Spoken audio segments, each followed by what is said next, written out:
ค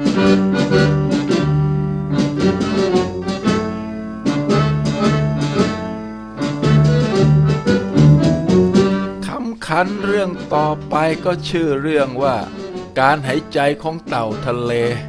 เรื่องมาจากคุณสุบินอีกแล้วครับคนเล่าก็ชัดเจริญเรื่องก็เกิดขึ้นที่ศูนย์วิจัยทรัพยากรทางทะเลจุฬาลงกรณ์มหาวิทยาลัยที่เกาะสีชังวิทยากรกำลังให้ความรู้กับเด็กๆที่เข้ามาร่วมโครงการดำน้ำเพื่อให้รู้จักวิถีชีวิตของสัตว์ทะเลโดยชี้ให้ดูรูปสัตว์ตัวหนึ่งแล้วก็ถามเด็กๆขึ้นมาว่าหนูรู้ไหมครับว่าเจ้าตัวเนี้ยมีชื่อว่าอะไร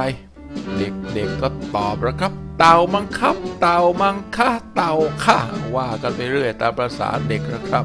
ท่านวิทยากรก็พูดขึ้นมาว่าโอ้เก่งมากครับมันก็คือเต่าทะเลซึ่งสัตว์ทะเลทั้งหลายเนี่ยสามารถจะแบ่งตามลักษณะการหายใจของมันได้2ประเภทแรกก็คือหายใจทางเหงือกและประการที่2ก็คือหายใจทางปอดหนูลองเดาสิครับว่าไอ้เจ้าเต่าทะเลตัวเนี้ยมันหายใจทางไหนทันใดนั้นนะครับเสียงตอบก็มาจากเด็กๆพร้อมกันทั้งห้องโดยไม่ได้นัดหมายว่าหายใจทางจมูกครับ